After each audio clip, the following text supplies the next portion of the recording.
来到第二部分，就是关于香港的 ethnic minority 还有这个社会共融的一个议题。我们今天请来的就是 Nora， 就是圣公会麦理浩夫人中心的 Nora， 还有她的同事 Sarah。其实 Nora 已经是我们相识了很多年，是我的好朋友。Nora 就是他们都有一个社会企业叫 Love Multiculture， 就是用一些香港的 ethnic minorities 他们一些才能去做一些手工艺去卖的，它也是一个在香港蛮成功的社会企业个案。今天我们有请 Nora 来介绍香港的少数族裔的情况，还有你们的社会企业。謝謝，咧很對不起啊，我的普通話真係好普通㗎，咁所以咧就真係要講廣東話或者英文啦嚇。咁同埋咧就我介紹下同事先，就阿 Sarah。咁係由佢今次嘅 presentation 係由佢開始先喎，因為咧我好想講 share 多啲咧我哋即係少數族裔工作係同埋點解我哋會搞社會企業咧？其實個背後個 background 同埋我哋係基於睇到啲咩問題而去即係做呢方面嘅工作咧。咁我哋好想透過呢個機會咧，就分享多啲而家少數族裔喺香港嘅情況俾大家聽下先嚇，咁你就會明白多少少好嘛？咁時間關係我哋收到消息係有45分鐘嘅。咁Sarah 咧就會講一半，我就會講一半，好嘛？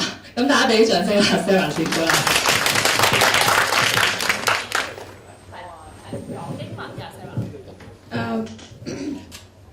I'm sorry, my voice is kind of lost today. And my presentation, I will do it in English, but then in the QA, I can speak Cantonese also, but I think in presentation, I'm not that confident. So maybe during the QA, we can communicate in Chinese. 一陣間做 QA 嗰陣時，我就會講中文。其實我試下可唔可以中英咁樣啦，但係我盡量啦咁。I don't laugh on my Cantonese because I'm not very confident while I'm presenting. Yeah, with the terms and that I cannot really pronounce, so maybe I just try my best to make it both bilingual. So my name is Sarah and I'm the education officer in Lady McLeod Center, and I'm responsible for the ethnic minority work. And today I'll be sharing with you how ethnic minorities are having problem integrating in the community, especially in Hong Kong. So I'll just start my presentation now.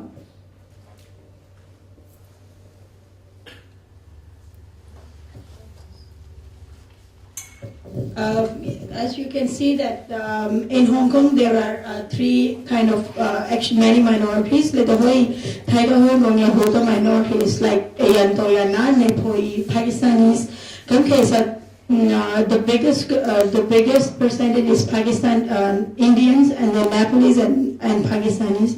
Also we've got Japanese and all sort of mix you can see in this. But then 其實最大遇到嗰啲困難都係Pakistanis and Nepalese， 印度嗰啲都比較好啲 because Indian people when they come in Hong Kong they had a lot of money and mostly they're very also education wise they're highly educated and they belong to rich families, so they send their kids overseas to study, so that's why it's easier for them to find jobs in Hong Kong, and basically this group is quite well settled. And right now who's actually suffering is the group of Pakistani people and Nepalese people in Hong Kong. Yeah, this is just to show you that there are three kind of, and this is a map like Pakistan, India, and then Nepal. The majority is in Hong Kong. And this is actually, this is not exactly done, this is not the exact census, this is just our own collection, and then we can see that in our area, because Lady McLeod Center, 香港聖公會係葵青區，所以其實我哋 serve 到嗰啲人都係多數都係 Pakistanis， 因為嗰度附近住嗰啲都係 Pakistanis 嘅。咁由佔旺嗰個 district 就通常係 Nepalese and then Indians 咁樣嘅，咁我哋區都會有啲印度人啦，但係其實多數都係巴基斯坦，但係 Jordan 啊、油麻地類似呢啲地方就比較尼泊爾人就比較多，荃灣嗰邊都係。咁其實I'll just start that why do they come to Hong Kong? What is their attraction? Like because everyone knew that before 1997, Hong Kong's official language was English, and it has a strong job market, demands and salaries and proper labor protection. So that's why a lot of Pakistanis, especially a lot of Pakistanis, came in Hong Kong before 1997. In the early 70s or 60s also 好多巴基斯坦人都嚟咗呢度 ，and 好耐之前嚟過香港嗰啲咧，都係以前做警察嗰啲㗎，因為其實嗰陣時喺英國管啦，咁比較容易入呢啲 police 入邊啊嗰啲，咁其實所以容易移民，咁都會揀翻香港咯，因為 it's also an English country and it's easy to find jobs and more opportunities for them. And then 同埋香港都係 free education system and also it's cheap medical service with good quality. And the social characters and traditions is because people who actually came from Pakistan to Hong Kong are mostly lowly educated. 因為香港特別嚟咗香港嗰啲巴基斯坦人咧，通常都係比較very like belong to 農村嗰啲，所以冇乜讀過書，同埋都係belong to not very rich families 咁樣嘅。And then the literacy rate is like quite low, like their native language is Urdu. Urdu it's like Pakistani's native language, Urdu and Punjabi. So that's why it's very low. Man 61.7% among they don't really speak, and then like for them who was actually working in the factories before 1997, they cannot speak English, but they can manage to speak Cantonese. And then among women, it's like 35.2%. I won't go get more onto the percentage, but because I see that women, majority of them are actually homemakers, and they just are not educated at all. Some of them, like now, who's coming recently, they're at least educated in Pakistan, but then before, the one who were here before, they're mainly the homemakers, and they got married at early age, and they have a lot of children to take care. So that's why they can hardly speak Chinese or English, and they cannot work at all. And then they just stay at home to take care of the kids. So it's really like very, very hard situation for them.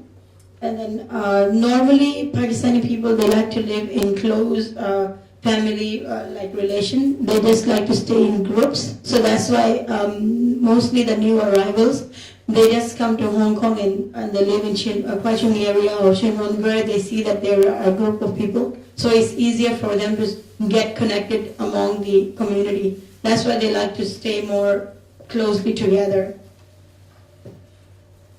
And then usually the men, they're like the head of the family, and they are responsible for many things, like for example, like what to do, and then for the jobs and everything. And also usually like in Pakistani culture, men are the one who to earn, and women is at home to take care of the kids. So that's why mostly some men, they don't, because they have very traditional kind of thinking, the culture. So they usually don't allow their ladies to work, and that's why many of the times the ladies has to take opinion of the husband before they can come out and work. And then the language ability of the, I think, minority population, like it's like for Nepalese, they can still manage to speak Cantonese, and then Indian and Pakistanis, because like as I said that like for Pakistani people, men usually they used to work before 97. They used to work in the labor market, like factories, and then like kanche, something like this. So that's why their Cantonese, it's still a bit better. And then for the Indians, the English rate should be the highest, because as I told you that English people, like Indian, when they come to Hong Kong, they were very well off. and usually they're very highly educated. Even in India, their official language other than Hindi is English. So that's why if you come across most of the Indian people, they can they will somehow to manage to speak English. Even for Nepalese, their English speaking is it's still better than Pakistanis. And the